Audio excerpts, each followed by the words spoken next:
ಗವಿ ಗರ್ಜನೆ ನ್ಯೂಸ್ಗೆ ಸ್ವಾಗತ. ರಾತ್ರಿ ಸುರಿದ ಭಾರೀ ಮಳೆಗೆ ಚಾಮರಾಜನಗರ ಪಟ್ಟಣದ ಒಳಚರಂಡಿ ಬ್ಲಾಕ್ ಆಗಿದ್ದು, ನಗರಸಭೆಯ ಅಧಿಕಾರಿಗಳು ತಕ್ಷಣವೇ ಕಾರ್ಯೋನ್ಮುಖರಾಗಿ ಸಮಯ ಮತ್ತು ಮಳೆಯನ್ನ ಲೆಕ್ಕಿಸದೆ ಕರ್ತವ್ಯವನ್ನ ನಿರ್ವಹಿಸಿದ್ದಾರೆ.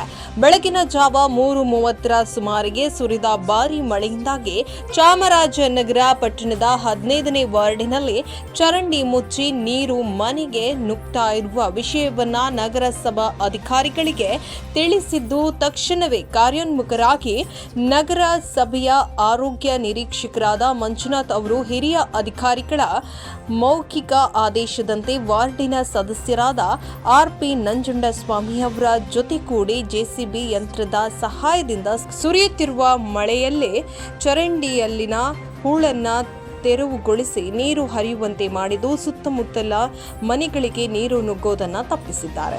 ನಗರಸಭಾ ಸದಸ್ಯರಾದ ಆರ್.ಪಿ. ನಂಜುಂಡಸ್ವಾಮಿ ಮತ್ತು ಅಧಿಕಾರಿಗಳ ಕರ್ತವ್ಯ ಪ್ರಜ್ಞೆಯಿಂದ ಜನಸಾಮಾನ್ಯರು ನಿಟ್ಟುಸಿರು ಬಿಡುವಂತಾಗಿದ್ದು, ಸ್ಥಳೀಯರು ಇವರ ಕರ್ತವ್ಯ ನಿಷ್ಠೆಯನ್ನ ಮುಕ್ತ ಕಂಠದಿಂದ ಪ್ರಶಂಸಿಸಿದ್ದಾರೆ.